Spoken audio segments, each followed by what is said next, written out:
الرجيم بسم الله الرحمن الرحيم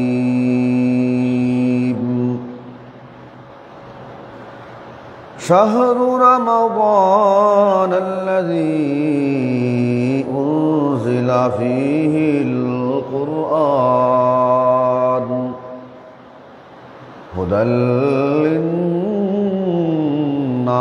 وبينات من الهدى والفرقان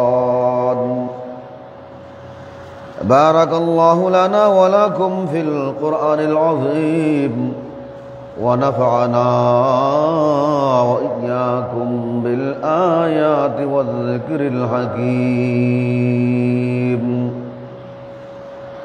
وعن عمر بن الخطاب رضي الله تعالى عنه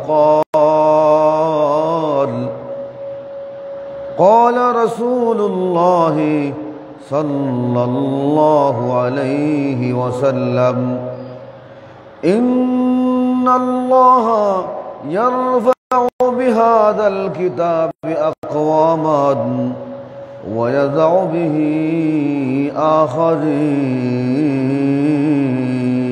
آخرين أو كما قال سيدنا ونبينا محمد صلى الله عليه وسلم اللهم صل على محمد وعلى آل محمد كما صليت على إبراهيم وعلى آل إبراهيم إنك حميد مجيد اللهم بارك على محمد وعلى آل محمد كما باركت على إبراهيم وعلى آل إبراهيم إنك حميد مجيد বন্ধুরা সব যায় মদিনা মনে জাগে যন্ত্রণা বন্ধুরা সব যায় মদিনা মনে লাগে বেদনা দাও না গো ডাক নাও না কাছে ফুরাও মনের বাসনা পিঁপড়া হইয়া হাঁক চারিল সেও ব্যর্থ হইল না উম্মতেরে কর দয়া সফল কর বাসনা বিশ্বনবী ইচ্ছা করলে রইয়া যাইতেন আরশে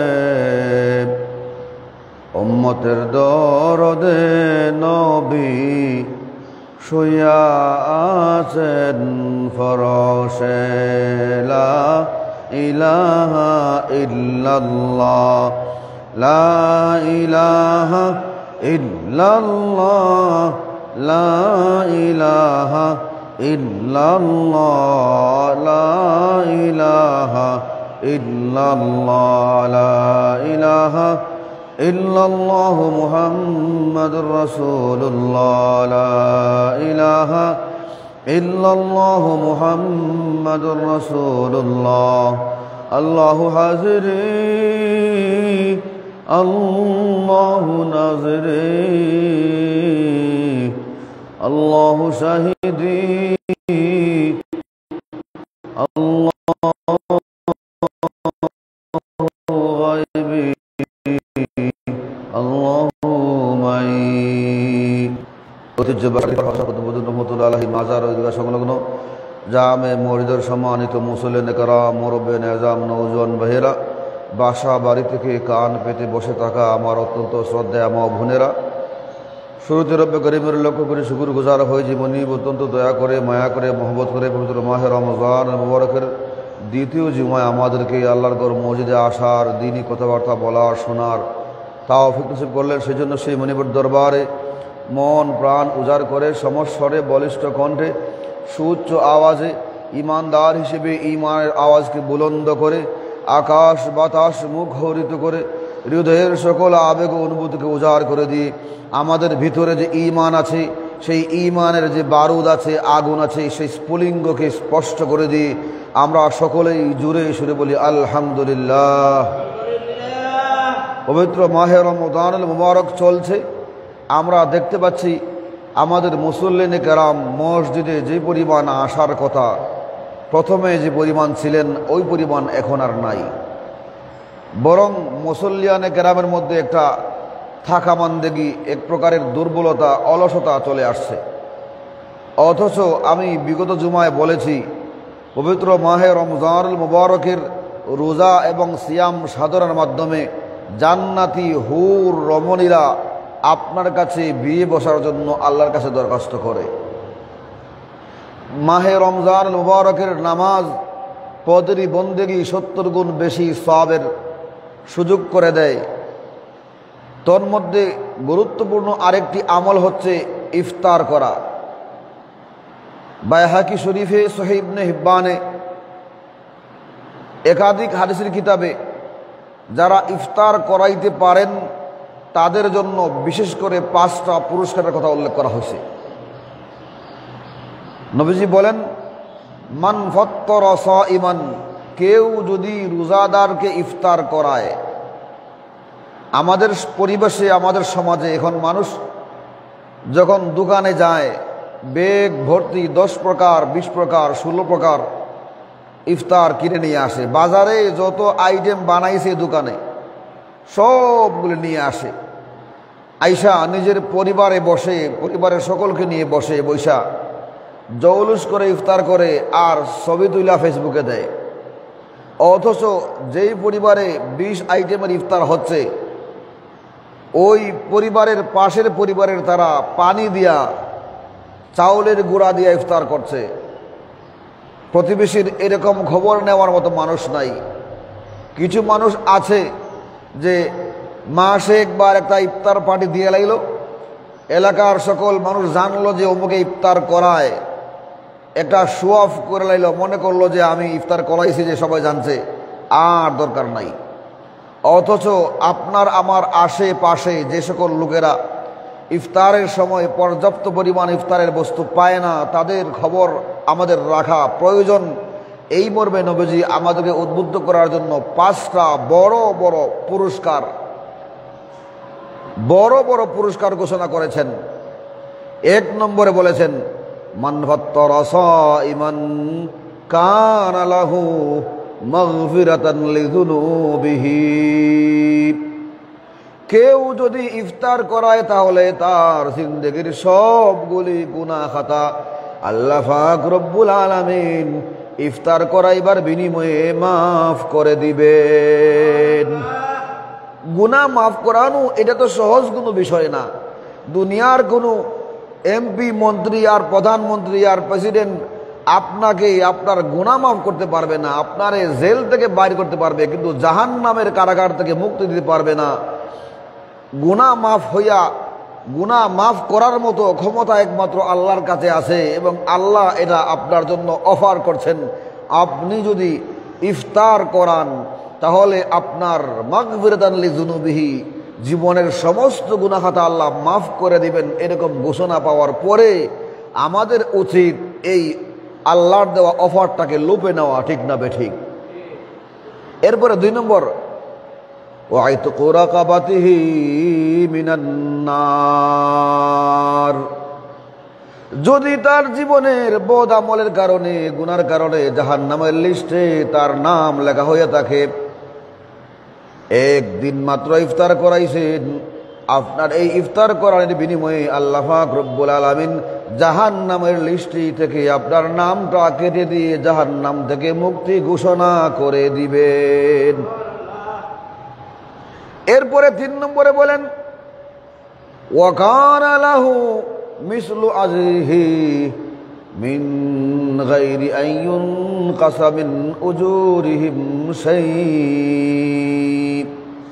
রোজাদারেরা গোটা দিন ক্ষুধার জ্বালা তৃষ্ণার জ্বালা সহ্য কইরা রোজা রাইখা যেই পরিমাণ কষ্ট পাইয়া তারা রোজা রাইখা যেই পরিমাণ সওয়াব পাইলেন, আপনি যদি ইফতার করাইতে পারেন রোজাদারেরা যেই পরিমাণ সওয়াব পাইলেন, আপনার আমল নামায় আল্লাহ পাক রব্বুল আলামিন অটোমেটিক আলাদা এই পরিমাণ সওয়াব আপনার অ্যাকাউন্টে ঢুকাইয়া দিবেন।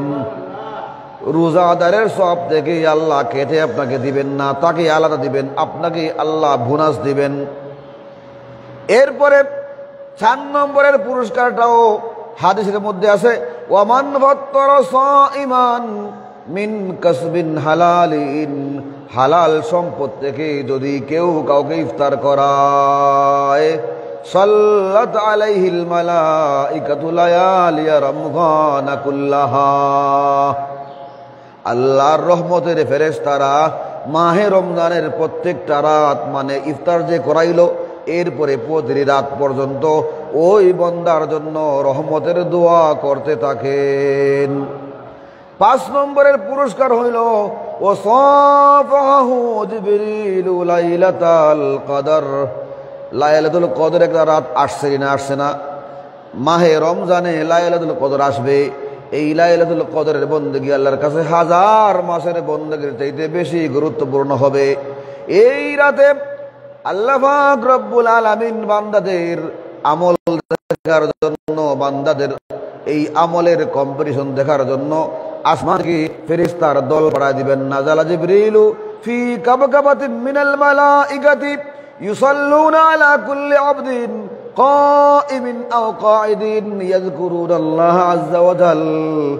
আল্লাহ পাক রব্বুল আলামিন হযরত জিবরাইল আলাইহিস সালাতু ওয়াস সালামের মাধ্যমে তার নেতৃত্বে বিরাট বিরাট ফেরেশতার দল পাঠাইবেন। দুনিয়া থেকে নবী পয়গম্বরদের বিদায়ের পরে জিবরাইল দুনিয়াতে আসার আর কোনো প্রয়োজন নাই।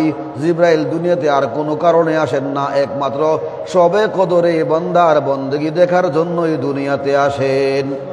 এইবারে জিবরাইল দুনিয়াতে আসেন, আয়েশা যদি আপনাকে ঘুমের মধ্যে পাইলেন, আপনাকে রোজাদার পাইলেন, আপনাকে গুনার মধ্যে পাইলেন, তাইলে এটা কত বড় মহাকাজ, মহাপাপ। আর যদি আপনাকে নামাজের মধ্যে, জিকিরের মধ্যে, তিলাওয়াতের মধ্যে পান, তাইলে এটা আপনার জন্য সৌভাগ্য। আর যদি আপনার সাথে জিবরাইল ফেরেশতা মুসাফাহা করেন, তাইলে এর চাইতে বড় সৌভাগ্য আর হতে পারে না, ঠিক না বেঠিক? জিবরাইল ফেরেশতার সাথে মুসাফাহা করার মতো সৌভাগ্য নবী পয়গম্বরদের হয়ে থাকে। নবী পয়গম্বর ছাড়া জিবরাইলের সাথে মুসাফাহা করার মতো সামর্থ্য আর কারো হয় না। তবে আল্লাহ পাক রব্বুল আলামিন উম্মতে মুহাম্মদিয়াকে একটা স্পেশাল সুযোগ দিয়ে দিয়েছেন। হে উম্মতে মুহাম্মদি, জিবরাইলের সাথে যদি মুসাফাহা করতে চাও তাহলে তোমার জন্য একটা অফার আমি দিয়ে দিলাম। তুমি রোজাদারের ইফতার করাও। যদি ইফতার করাও তাহলে লাইলাতুল কদরে জিবরাইলের নেতৃত্বে ফেরেশতারা যখন আসবেন, এই ফেরেশতারা নয় বরং সরাসরি জিবরাইল আলাইহিস সালাম তোমার সাথে মুসাফাহা করিবেন। আপনি বলবেন হুজুর, জিবরাইল যে মুসাফাহা করবে আমি বুঝবো কেমনে, আমি টার পাইবো কেমনে, আমার অনুধাবন হবে কেমনে? এই কথাটাও হাদিসের মধ্যে নবীজি উল্লেখ করে দিয়েছেন। ওয়ামান সাফাহু জিবরিল ইয়ারিক্কু কলবুহু ওয়া ইয়াকসুরু দুমুহু। যার সাথে আল্লাহর ফেরেশতা জিবরাইলের মুসাফাহা হয়ে যাবে, তার দিলটা নরম হইয়া যাবে। পাথরের মতো দিল ছিল, তার দিলটা এত শক্ত ছিল, কর্কশ ভাষায় কথা বলতো। তার দিলটা এত শক্ত ছিল, দুঃখীদের দুঃখ বুঝতো না। তার দিলটা এত শক্ত ছিল, কান্না কাটা করলেও তার চোখে দিয়া পানি আসতো না। কিন্তু জিবরাইলের মুসাফার বিনিময়ে তার দিলটা এমন নরম হয়ে যাবে, কাসুরা দুমুহু ইয়াকসুরু দুমুহু, তার চোখ দিয়ে অজস্র ভাবে নালার মতো পানি পড়তে থাকবে।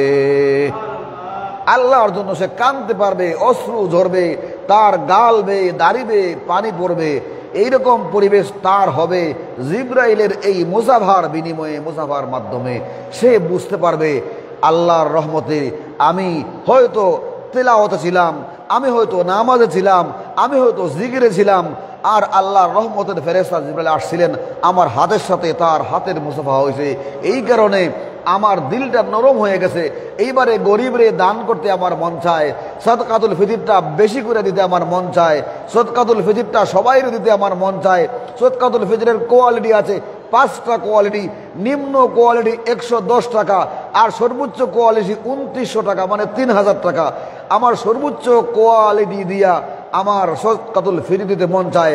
এইরকম মনের মধ্যে একটা আবেগ তৈরি হবে।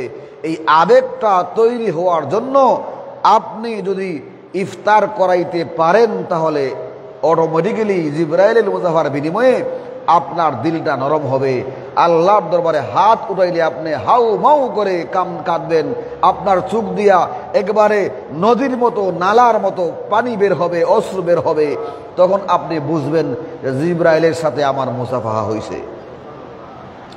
এই কারণে এই ইফতার করাইবার ফজিলতের ব্যাপারে কেউ মনে করতে পারেন যে ইফতার যে করাইমু, আমার তো সামর্থ্য নাই, আমি কুরবা পোলাও বিরিয়ানি দিয়ে ইফতার করাইতে পারবো না।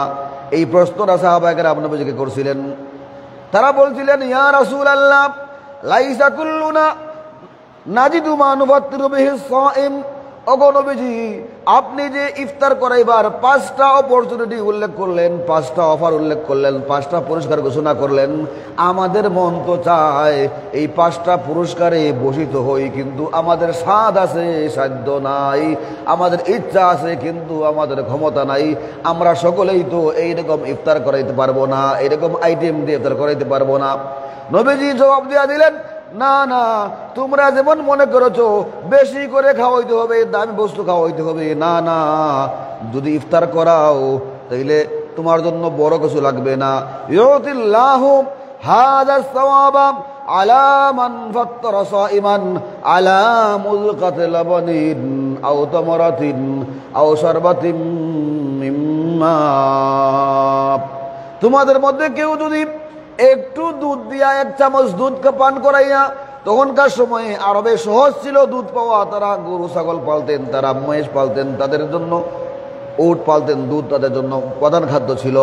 এই কারণে নবীজি সহজ কথা বলতেন, বাঙালি হইলে চাউলের কথা বলতেন। তোমরা যদি 1 চামচ দুধ পান করাইতে পারো, অথবা একটু খেজুর খাওয়াইতে পারো, এমনকি তোমরা যদি 1 ডুব পানি পান করাইতে পারো, তাহলে আল্লাহ পাক রব্বুল আলামিন তোমাকে এই 5টা পুরস্কারের কোনো কমতি করবেন না। তাইলে আমরা যদি এই সওয়াবটা কামনা করি, ইফতার করাইবার জন্য যদি আমাদের মনের মধ্যে কামনা থাকে, বাসনা থাকে, তাইলে আমার কিছু না থাকলে কমপক্ষে পানি তো নিয়ে আসতে পারবো।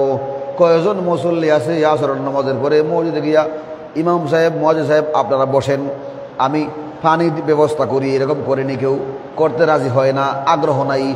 অথচ নবীজি বলছেন, আপনি পানি দিয়াও যদি ইফতার করান, তাহলে আপনার আমলনামায় এই 5টা পুরস্কার আল্লাহ পাক রব্বুল আলামিন দিয়া দিবেন। এর প্রতি আমাদের আগ্রহ নাই। আর পাড়া প্রতিবেশী এরা কোন অবস্থায় ইফতার করে আমাদের মনে নাই। খালি ইফতার নেই, সাহারি করানোর সময় সাহারি করাইলেও, রোজাদারকে খাবার খাওয়াইলেও নবীজি বলছেন বড় পুরস্কার। ওয়ামান আসবা সাইমান সাকাহুল্লাহু মিন হাউজি শারবাতান লা ইয়াজমা আবাদান হাত্তা ইয়াদখুলাল জান্নাহ।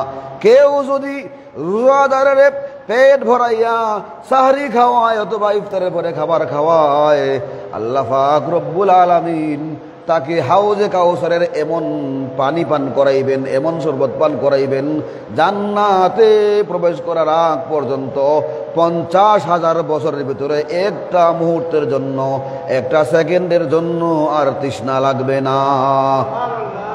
তাইলে ইফতার করানো, সেহরি করানো, আমরা যদি লজিং দেবার জন্য যাই, তখন অনেকের শান্তি গরম হইয়া যায়। কইরে হুজুর খালি আমাকে কান্দে চাপায়, হুজুরের কারোবারে দেখে না, আমার বাড়ি ছাত্র লইয়া এসে পড়ে। হ্যাঁ, আমি যে আপনার বাড়ি ছাত্র দিলাম, আপনাকে তো হাউজে কাউসারের পানি পান করবার জন্য সিস্টেম করে দিলাম। আমি যে আপনার বাড়ি আপনাকে ইফতারের জন্য উদ্বুদ্ধ করলাম, আপনাকে তো 5টা পুরস্কারে ভূষিত করার জন্য উদ্বুদ্ধ করলাম, আপনার কল্যাণ কামনা করলাম, কিয়ামতের মাঠে বুঝবেন যে এটা আমি কেন করছি। এই কারণে পবিত্র মাহে রমজানে ইফতার করানো, সাহারি করানো, রোজাদারকে খাবার খাওয়ানোর মধ্যে অনেক ফজিলত আছে। আর ব্যক্তিগতভাবে আমরা একটু আমল করতে পারি কোরআনে কারীমের তিলাওয়াত।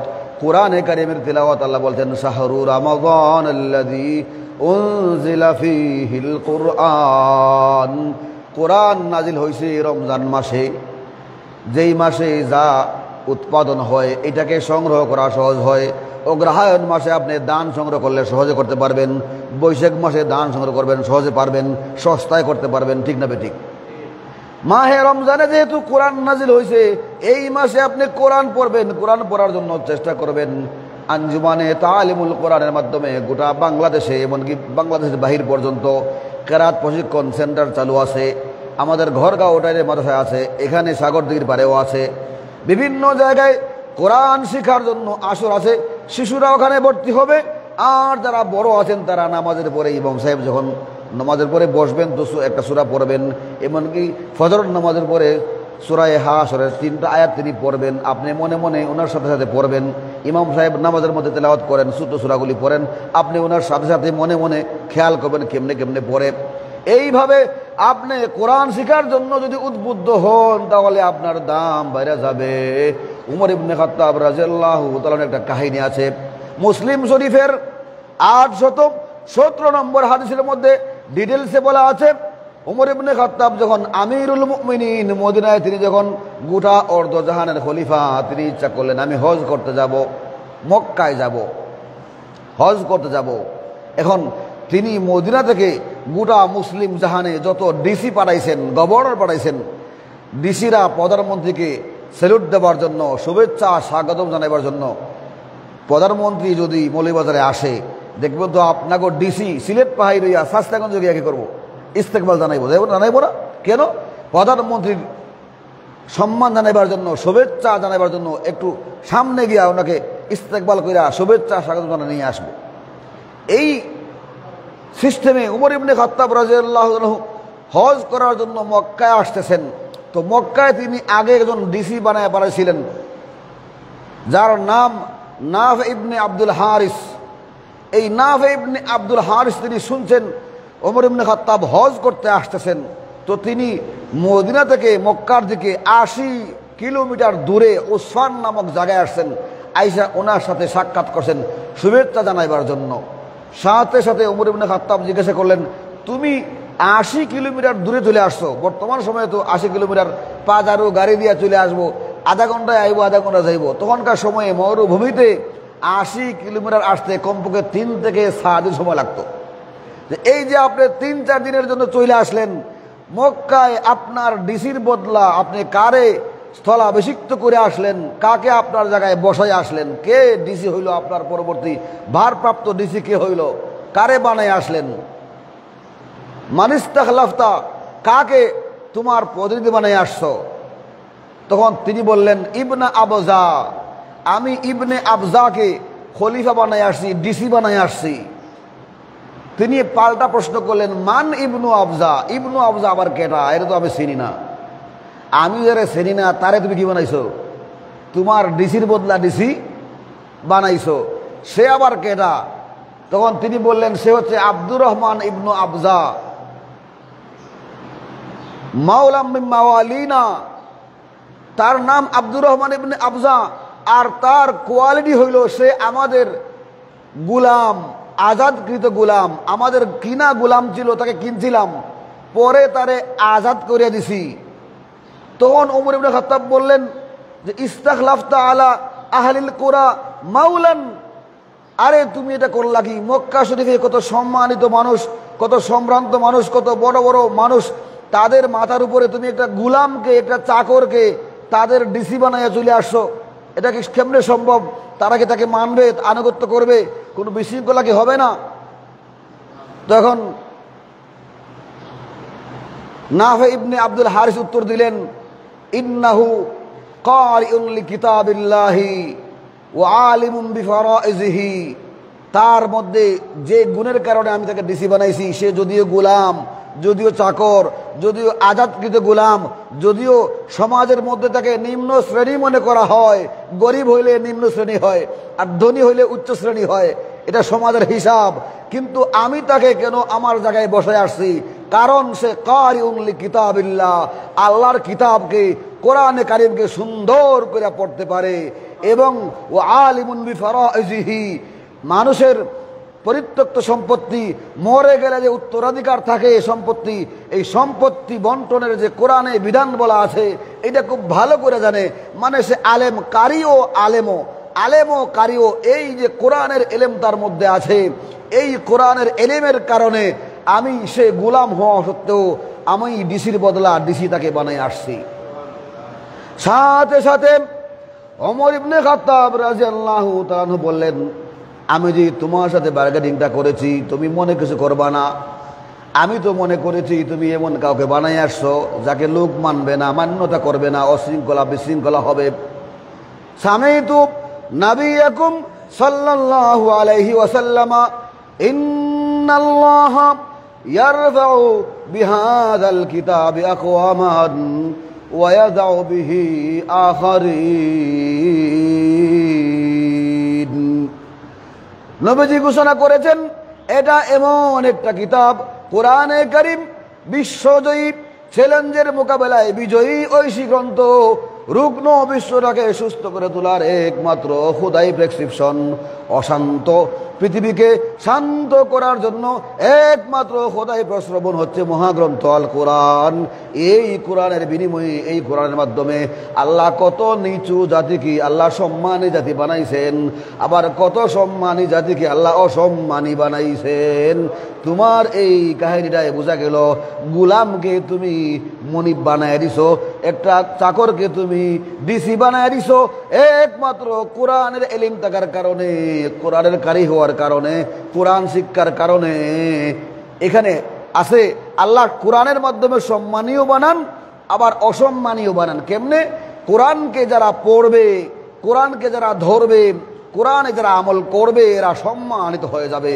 পক্ষান্তরে কোরআন আমাদের সমাজে আছে, আমাদের মসজিদে আছে, আমি দেখতেছি ওখানে কোরআন আছে কিন্তু কোনোদিন আমি ধরি না, ছই না, কোরআন আমি পড়ি না, অথবা কোরআনের সমাজ আমি গড়ি না, কোরআনে যেভাবে বলা আছে ওইভাবে আমি চলি না, নামাজ পড়তে বলা আছে, রোজা রাখতে বলা আছে, পর্দা করতে বলা আছে, সুদ ছাড়তে বলা আছে, ঘুষ ছাড়তে বলা আছে, ওইগুলি আমি করি না। এই যে কোরআনে বলা কথাগুলি আমি ছেড়ে দিলাম, এই কারণে ওয়া যাও বিহি আখারিন, কত লোক আছে কোরআনকে ছাইরা দেওয়ার কারণে লাঞ্ছিত, বঞ্চিত, অপমানিত হইয়া যায়। দেশের প্রধানমন্ত্রী হয়, এমপি হয়, মন্ত্রী হয়, কত সম্মান কামাই করছে এলিট শ্রেণী। আমি একদিন সিলেট থেকে আসতেছি, তো সিলেট থেকে আসার সময় সাধারণত আমরা ওই যে কার, লাইটেস বা অ্যাম্বুলেন্স পাওয়া যায়, নর্মাল গাড়িতে আসলে একটু কষ্ট হয়, দার্সিং হয়, সময় নষ্ট হয়, গরম লাগে, এজন্য চেষ্টা করি এটা কার পায়ে গেলে উঠে যাই। তো ওই সময় একটা কারে পাইছি, কারে উঠছি। তো ড্রাইভারের ইচ্ছা হইলো সে 4 জন লোক তুলবো, অথচ কারের পিছনে বসাবে 3 জন। এখন আমরা 3 জন হয়ে গেছি, তো আরেকজন লোক আসছে, উনি উঠতে চাইতেছে, ড্রাইভার বলে উঠো। এখন আরেকজন বলতেছে, আমার পাশে যিনি বসছে উনি অফিসার লেভেলের মানুষ, সরকারি চাকরি করে। তো উনি বলে, ড্রাইভারে বলে এই না আর উড়ানো যাবে না, এখানে কজন তুলবো আপনি? তো ড্রাইভার বলে আমি তো হামেশাই 4 জন নেই, আমি 4 জন নেই, নিয়মিত নেই। তো উনি বলে না 4 জন তোলা যাবে না, 3 জন লাগবো। তো ড্রাইভার বলে তাইলে আপনি আর একজনের ভাড়া দিবেন নি? তখন উনি বলে যে দরকার লাগলে ভাড়া দিব, তবুও 8 জন নেব না। এখন এতটুকু কথা পর্যন্ত আমার কোনো আপত্তি নাই। এরপরে উনি সামনে যখন রওনা হয়েছে বলতেছে যে এই সকল লোকেরা যে আইসা উকিঝুঁকি করে দেখে না 3 জন বসে গেছি 8 জন উঠতে চায়, তারা সেই ক্লাসের লোক, সেই শ্রেণীর লোক, সেই স্তরের লোক, এই জন্য আসে উঠতে চায়। এই যে হুজুর মানুষ দেখছে মনে করে নিচু স্তরের লোক, আর সে কয় আমি সরকারি চাকরি করি, অফিসে আসি, নিয়মিত কারে আসি আর যাই, এইরকম কষ্ট করে আমি দিতে দেই না। তো সে নিজেরে মনে করতেছে আমি উঁচু শ্রেণীর লোক, আর এই হুজুর হইল নিচু শ্রেণীর লোক। যারা উঠবার জন্য চেষ্টা করে এরা নিচু শ্রেণীর লোক। এই যে সে শ্রেণী বিন্যাসটা করছে, বুঝেবার চেষ্টা করছে যে আমি সরকারি চাকরি করি, আমি সম্মানী, আর উনি সরকারি চাকরি করে না, উনি অসম্মানী, উনি নিচু শ্রেণীর লোক। তখন আমার গায়ে কিছু বাজছে। আমি বললাম, ভাইজান আপনি আরামের জন্য চেষ্টা করেন ঠিক, কিন্তু শ্রেণী বিছরাইবেন না। শ্রেণী বিছরাইলে তলে পড়ে দেবেন, শ্রেণী বিছরাইলে তলে পড়ে দেবেন। শ্রেণী গণলে খায়রুকুম মান তাআল্লামাল কুরআন ওয়া আল্লামা, আমার নবী বলছেন শ্রেষ্ঠ হচ্ছে যিনি কোরআন পড়ে এবং পড়ায়। এবং কোরআন যারা ধরে, কোরআনের যারা ধারক বাহক যারা হয়, তারা সর্বোচ্চ সম্মানিত হয়। আর কোরআনকে যারা ত্যাগ করে, আপনি আপনার সাড়ে দিনের বড়ির দিকে তাকায় দেখেন আপনি কোরআনকে ধরছেন নাকি ছাড়ছেন। যারা ত্যাগ করে ওয়াজাউ বিহি আখারিন, আল্লাহ কোরআনের মাধ্যমে অনেকে লাঞ্ছিত করেন, অপমানিত করেন। কত এমপি, কত মন্ত্রী, কত বড় পাওয়ারফুল লোক লাঞ্ছিত, বঞ্চিত, অপমানিত হইয়া জেলে বন্দী হয়েছে কোরআন ছাইরা দেওয়ার কারণে। কোরআনকে ধরতে পারে নাই, কোরআনের বিরুদ্ধে বড় বড় বক্তব্য দিছে, আর এরপরে এখন ধরা খাইছে। ঠিক না বে ঠিক? এই কারণে ওমর ইবনে খাত্তাব রাদিয়াল্লাহু তাআলা বলেন, ইন্নাল্লাহা ইয়ারফাউ বিহাযাল কিতাবি আকওয়ামান ওয়া ইয়াযউ বিহি আখারিন। এই কোরআন কেউ যদি ধরে তার সম্মান বাড়িয়া যায়, এই কোরআন যদি কেউ ছাইরা দেয় তার সম্মান কমে যায়। মান জালাহু আমামাহু কাদাহু ইলাল জান্নাহ, যে কোরআনকে সামনে রাখবে, কোরআনকে ফলো করবে, কোরআন তাকে গাইড কইরা কইরা জান্নাতে নিয়ে যাবে। ওমান জালাহু খালফা যাহরিহি সাকাহু ইলান নার, আর যে কোরআনকে পিছনে ফেলায় দিবে, কোরআনকে ধরবে না, কোরআনকে আমল করবে না, কোরআনকে ভ্রুক্ষেপ করবে না, তাকে ওই কোরআন জাহান্নামের দিকে ঠেলে দিবে। এখন আমরা কোরআন ধরি না ছাড়ি, আমি যদি আমার নিজেরে প্রশ্ন করি যে গোটা বছরে আমি কোরআনে কারিমের তেলাওয়াত কয়দিন করছি, কয় খতম কোরআন শরীফ পড়ছি, আমি কোরআনের অর্থ নিয়ে কত সময় গবেষণা করছি, একটা মুতারজম কোরআন বাংলা শরীফ কোরআন শরীফ পাওয়া যায়, আমি কয়দিন কোরআনের অর্থ নিয়ে একটু বসছি, আমার আল্লাহ আমাকে কে কি কথা বললেন এটা বোঝার জন্য আমি কোন দিন চেষ্টা করছি। আমার বান্ধবী একটা চিঠি পাঠাইলে, মেসেজ পাঠাইলে, মেসেজটা যদি খালি টন করে বাজে, এটা পড়ার আগে আর ঘুম লাগে না। তাইলে কি আমার বান্ধবীর চাইতে আমার আল্লাহ আমার চাইতে কম প্রিয় নাকি? আমার আল্লাহ আমাকে মেসেজ দিলেন, এত বড় একটা চিঠি পাঠাইলেন, বার্তা পাঠাইলেন, ওইটা আমি পরে বুঝলাম না। মূলত আমার জীবনে আমি যে লেখাপড়ায় আসছি, আমি স্কুলে পড়ছিলাম, স্কুলে ভালো স্টুডেন্ট ছিলাম, বৃত্তি পরীক্ষা দিয়েছিলাম। তখন স্কুলে দেখছিলাম যে তারা ওখানে ধর্মশিক্ষা বই আছে, এখানের মধ্যে সূরা ফালাক, সূরা নাস এগুলি আছে, উচ্চারণ দেওয়া আছে। কিন্তু আমার মনে প্রশ্ন থাকতো যে এই সূরাগুলিতে আমার আল্লাহ নাকি কি জানি বলছে, তো কি বলছে এগুলি তো আমার স্যাররা আমাকে বোঝাতে পারে না। তাহলে এই আল্লাহ যে আমাকে বলছে, আমাদের উদ্দেশ্যে বলছে, এটা কি বলছে কেমনে বোঝা যাইব? তো বাড়িতে জিজ্ঞাসা করলাম যে এই যে কোরআনের মধ্যে যে কথাগুলি আছে এগুলি আল্লাহ নাকি আমাকে বলছে, এগুলি কেমনে বোঝা যাইব? তখন আমার আম্মু বলছেন যে এগুলি তো মাদ্রাসায় পড়লে বোঝা যায়। তো আমার আব্বুরে বললাম যে আমি আর স্কুলে পড়বো না। বলে কেন? বলে কোরআন বোঝা যায় যেখানে পড়লে আমাকে ওখানে ভর্তি করে দিবেন। তিনি বলে আমারও ইচ্ছা ছিল, তোমার তো মনে তখন আগ্রহ, দুজনে মিলে গেছে গা মাদ্রাসায় ভর্তি করে দিই। এই যে একটা আগ্রহ ছিল কোরআন বোঝার জন্য, আমার আল্লাহ আমাকে কি বলছেন, এখন তো 6666 আয়াতে আল্লাহ কোথায় কি বলছেন। আলহামদুলিল্লাহ বাংলা বই পড়লে, উপন্যাস পড়লে, কবিতা পড়লে যেরকম বুঝি, এরকম কোরআন শরীফ আলহামদুলিল্লাহ বুঝতে পারি। এটা ছিল আমাদের স্পৃহা। এই স্পৃহা আপনার আমার মনেও থাকা উচিত, দরকার। আমার আল্লাহ আমাকে কি মেসেজ বাড়াইছেন বোঝা দরকার। আমরা কদিন বুঝছিলাম, বোঝার চেষ্টা করি না। অথচ আমরা নিজের চোখে দেখি কোরআনে কারিমকে আমরা যেই সকল কাপড়ে বস্তুনি দিয়ে লাগাই, এই বস্তুনিকে আমরা চুমো খাই। যদি খোদনা খাস্তা হাত থেকে পড়ে যায়, পায়ে লেগে যায়, তখন আমরা চুমা দিই, কই হায় রে বেয়াদবি হয়ে গেছে। অথচ আমার যত দামি শার্ট, যত দামি পাঞ্জাবি, যত দামি লঙ্গি হোক না কেন, কুট শুট হোক না কেন, আমার পায়ে লাগলে আমি চুমু দেই না। আমার গোটা দেহে যত দামি পোশাক পরি না কেন, ওইটা পায়ে লাগলে আমি চুমু দেই না। কিন্তু কোরআনে কারিমের সাথে লাগছিল যে কাপড়টা, বস্তুনিটা, ওইটা পায়ে লাগলে আমি উঠাইয়া চুমু দেই। কেন?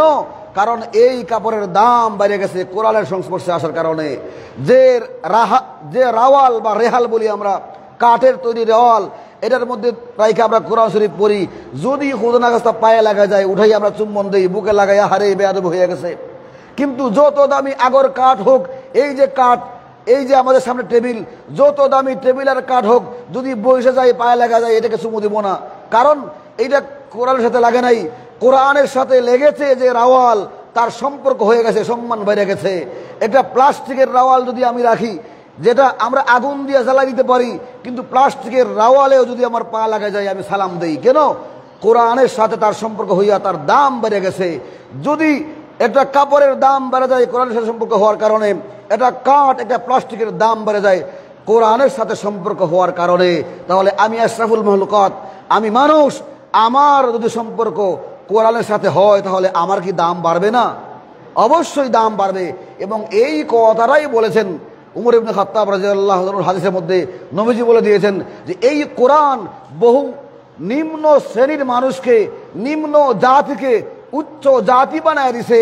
যে আরবের মানুষেরা এরা হিংস্র ছিল, মারামারি হানাহানি করত, তারা যুগ যুগান্তরে একেবারে বংশ পরম্পরায় একজনে মারছে একজনরে, হে এটার বদলা নিতে পারছে না, তার ছেলের কোদরে বাবা অমুক গোষ্ঠীর অমুকে কিন্তু আমগরে মারছে, তো আমার বাবারে মারছে, আমি প্রতিশোধ নিতে পারছি না, তুই যদি পারস, কোনো ক্ষমতা পাস, এই গোষ্ঠীর কাছ থেকে তুই প্রতিশোধ নিস।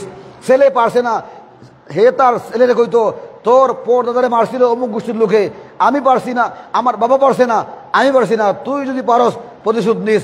এইরকম যাদের মনোমান ছিল, এইরকম বর্বর জাতিকে এই কোরআন পৃথিবীর শ্রেষ্ঠ মানুষে রূপান্তর করেছে একমাত্র কোরআনের সংস্পর্শে আসার কারণে।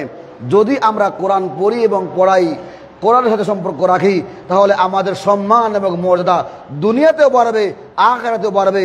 হাদিসের মধ্যে আসছে, হাদিসে মুরসাল, আন সাঈদ ইবনে সুলাইম ইবনে মুরসালান, মা মিন সাফিইন আফযালু মানজিলাতান ইনদাল্লাহি ইয়াউমাল কিয়ামাতি মিনাল কুরআন। কিয়ামতের মাঠে এমন অপরাধী আছে যে এমন অপরাধ করছে যে জাহান্নাম তার জন্য নির্ধারিত হয়ে গেছে। এখন সে জাহান্নাম থেকে বাঁচতে হইলে সুপারিশ লাগবে। সুপারিশেরও ক্যাটাগরি আছে, কোন অপরাধী আছে সুপারিশ করা যায়, কিছু অপরাধী আছে সুপারিশ করা যায় না। সে এত বড় অপরাধী যে তার সুপারিশের জন্য কোনো নবীরও সাহস নাই, আল্লাহর কোনো মুকররব নৈকট্যশীল ফেরেশতার কোনো সাহস নাই, তারে সুপারিশ করতে, এত বড় অপরাধ করছে। ওই সময় তার যদি কোরআনের সাথে সম্পর্ক থাকে, কোরআন পড়ছে, কোরআন পড়াইছে, কোরআন শিক্ষা যেখানে হয়েছে ওখানে সান্দা দিছে, হাফিজ সাহেবে তারাবি পড়াইছেন, ইমাম সাহেবে নামাজ পড়াইছেন, ওইখানে সান্দা দিছে কোরআনের মহব্বতে, তাইলে ওই দিন কোরআন তার জন্য সুপারিশকারী হইয়া জাহান্নাম থেকে ফিরিয়ে তাকে জান্নাতে নিয়ে যাবে। সুতরাং আমাদের মধ্যে তারাবি হয়েছে।